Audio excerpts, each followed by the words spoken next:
নমস্কাৰ বন্ধু বান্ধৱীসকল, অন্য এটা জ্ঞানবৰ্ধক ভিডিঅ'লৈ মোৰ শাস্ত্ৰ কথা ইউটিউব চেনেললৈ আপোনালোক সকলোকে স্বাগতম জনাইছোঁ। প্ৰিয় বন্ধু বান্ধৱীসকল, আজি আমি জানিব বিচাৰিছোঁ যে গৰুড় পুৰাণৰ মতে মানুহৰ মৃত্যু হোৱাৰ আগতে ভগৱানে সকলো মানুহকে এই 10টা সংকেত দিয়ে। যদি আপুনি ইয়াৰ ভিতৰৰ এটাও সংকেত পোৱা তেতিয়াহ'লে জানিবা আপোনাৰ মৃত্যু নিশ্চিত। আৰু এই কথা জনাৰ অতি আৱশ্যক যে শ্ৰীমদ ভাগৱত গীতাত শ্ৰীকৃষ্ণই কৈছে যে নৈন সিদ্ধান্তি শস্ত্ৰাণি নৈনং দহতি পাৱক ন সৈনং কদয়ন্তাপ ন সখয়তি মাৰুত।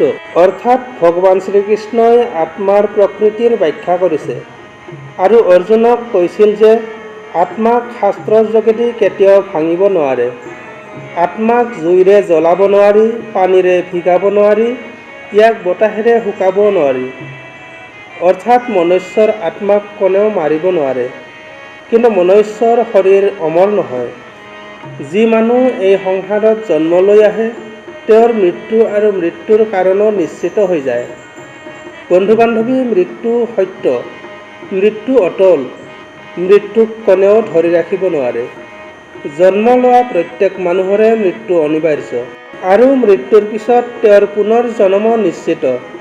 বন্ধু বান্ধৱী, চাণক্য নীতিৰ এটা শ্লোকত কৈছে যে মানুহৰ জীৱন 4টা মুখ্য উদ্দেশ্যৰ বাবে বনোৱা হৈছে, যেনে ধৰ্ম, অৰ্থ, কৰ্ম আৰু মোক্ষ আদিৰ বাবে বনোৱা হৈছে। এই সংসাৰত যিয়ে জন্ম লৈছে তেওঁৰ মৃত্যু নিশ্চিত। কোৱা হয় যে কৰ্মই মানুহৰ সকলো। কৰ্মৰ দ্বাৰাই মানুহৰ ভাগ্যৰ উৎপত্তি হয়।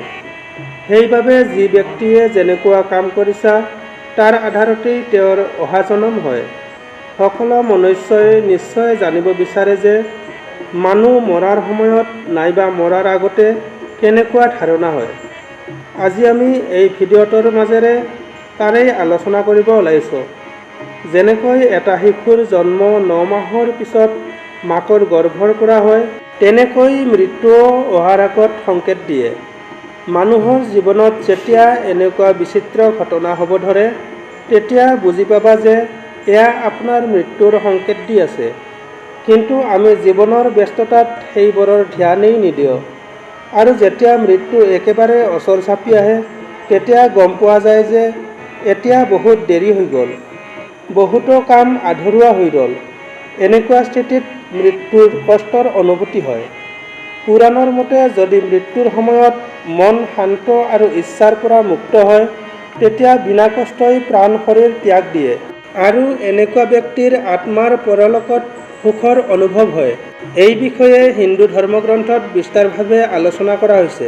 বন্ধু বান্ধৱীসকল, আজিৰ এই ভিডিঅ'টোত গৰুড় পুৰাণ আৰু শিৱ পুৰাণত মৃত্যুৰ আগমুহূৰ্তত কোৱা 10টা সংকেতৰ কথা জনাব লৈছোঁ।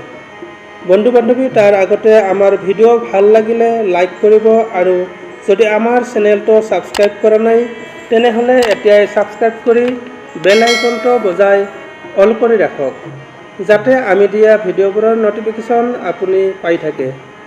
বন্ধু বান্ধৱী, মৃত্যুৰ আগত দেখা দিয়া প্ৰথম সংকেত, যাৰ বৰ্ণনা আমি শিৱ পুৰাণত পাওঁ। ভগৱান শিৱৰ মতে যদি কোনোবা ব্যক্তিৰ শৰীৰ নীলা নাইবা হালধীয়া পৰে নাইবা তেওঁৰ শৰীৰত অজস্ৰ ৰঙা চিন দেখা পোৱা যায় তেতিয়া জানিবা তেওঁৰ মৃত্যু ওচৰ চাপি আহিছে। বন্ধু বান্ধৱীসকল, নম্বৰ 2, ইয়াৰ বৰ্ণনা আমি গৰুড় পুৰাণত পাওঁ। যেতিয়া কোনো মানুহৰ মৃত্যুৰ ওচৰ চাপি আহে তেতিয়া তেওঁক ছায়াই এৰি দিয়ে। তেল নাইবা পানীত তেওঁৰ ছায়া দেখা নাযায়। যদি কোনোবা ব্যক্তিৰ লগত এনেকুৱা হৈছে তেতিয়া জানিবা তেওঁৰ মৃত্যুৰ অন্তিম সময় আহি পাইছে। নম্বৰ 3, যদি কোনোবা ব্যক্তিৰ মূৰত কাউৰী নাইবা কপৌ চৰাই আহি পৰে তেতিয়া জানিবা তেওঁৰ মাহৰ ভিতৰত মৃত্যু হোৱাৰ সংকেত দিছে। বন্ধু বান্ধৱী, নম্বৰ 4, জ্যোতিষশাস্ত্ৰৰ মতে মনুষ্যৰ শৰীৰৰ লগত চক্ৰৰ কথা কোৱা হৈছে। যেনে প্ৰথম চক্ৰ মূলাধাৰ চক্ৰ। এই চক্ৰ লিংগৰ তলত হয়। দ্বিতীয় চক্ৰ স্বাধিষ্ঠান চক্ৰ, যি লিংগৰ 4 আঙুল ওপৰত হয়। তৃতীয় চক্ৰ মণিপুৰ চক্ৰ, যি নাভিত স্থিত। চতুৰ্থ অনাহত চক্ৰ, যি হৃদয়ত অৱস্থিত। পঞ্চম বিশুদ্ধ চক্ৰ, যি কণ্ঠত অৱস্থিত। ষষ্ঠ আজ্ঞা চক্ৰ, যি কণ্ঠৰ 4 আঙুল ওপৰত অৱস্থিত। সপ্তম সহস্ৰাৰ চক্ৰ, যি মূৰৰ ওপৰৰ অংশত অৱস্থিত। পুৰাণত কোৱা হৈছে যে মৃত্যুৰ আগমুহূৰ্তত মস্তিষ্কৰ নহয়, নাভিতহে গম পোৱা যায়। গতিকে মৃত্যু অহাৰ আগত নাভি চক্ৰৰে জানিব পাৰি। যেনেদৰে চক্ৰবিলাক ভাঙি গৈ থাকে, মৃত্যু ওচৰত অহাৰ নানান ধৰণৰ লক্ষণ দেখা দিয়ে। এনেকৈ তেওঁ অশুভ সপোন দেখি থাকে। বন্ধু বান্ধৱীসকল, নম্বৰ 5, যদি কোনোবা মানুহৰ নিজৰ শৰীৰৰ পৰা বেলেগ ধৰণৰ গন্ধৰ অনুভৱ কৰে আৰু তেওঁ বহু দিনৰে পৰা বেমাৰ হৈ আছে, সেই গন্ধ যদি তেওঁ স্বয়ং পাই থাকে, তেতিয়া তেওঁৰ মৃত্যু ওচৰ চাপি আহিছে। নম্বৰ 6, গৰুড় পুৰাণত উল্লেখ আছে যে যেতিয়া মৃত্যু একেবাৰে ওচৰ চাপি আহে, তেতিয়া তেওঁৰ ওচৰত বহি থকা ব্যক্তিকো দেখা নাপায়। এনেকুৱা সময়ত তেওঁ যমদূতক দেখা পাই থাকে আৰু তেতিয়া মানুহে তেওঁক দেখা পালে ভয় খায়। সেইবাবে যেতিয়ালৈকে জীৱনৰ চক্ৰ চলি থাকে, তেতিয়ালৈকে উশাহ নিশাহ স্বাভাৱিকভাৱে চলি থাকে। আৰু যেতিয়া মৃত্যু একেবাৰে ওচৰ চাপি আহি পায়, তেতিয়া তেওঁৰ উশাহ নিশাহ ওলোটাকৈ চলিব ধৰে। বন্ধু বান্ধৱী, নম্বৰ 7, উশাহ নিশাহ লোৱাটো মনুষ্যৰ জীৱন বচাত নিশ্চিত কৰে। প্ৰণায়াম কৰি থাকিলে সকলো ৰোগৰ পৰা বাচিব পাৰি। যি ব্যক্তি কেৱল সোঁফালৰ নাকেৰেহে দিন আৰু ৰাত নিৰন্তৰ উশাহ নিশাহ লৈ থাকে, তেতিয়া পানী লগাৰ বাদে কিবা গম্ভীৰ ৰোগ হোৱাৰ সংকেত দিয়ে। যদি তেওঁ ইয়াৰ ওপৰত ধ্যান নিদিয়ে, তেতিয়া তেওঁৰ 3 বছৰৰ ভিতৰত মৃত্যু হ'ব। যদি নাকেৰে উশাহ নিশাহ বন্ধ হৈ মুখেৰে চলি থাকে, তেতিয়া তেওঁৰ 2 দিনৰ ভিতৰতেই মৃত্যু হ'ব। নম্বৰ 8, শিৱপুৰাণৰ অনুসাৰ যদি কোনোবা ব্যক্তিৰ বাওঁ হাত লগাতাৰ নাচি থাকে, জিনজিনাই থাকে, যদি বেছিভাগ সময় তালু শুকাই থাকে, বাৰ বাৰ পিয়া লাগে, কি কৰোঁ কি নকৰোঁ লাগি থাকে, তেতিয়া এয়াও মৃত্যুৰ সংকেত হ'ব পাৰে।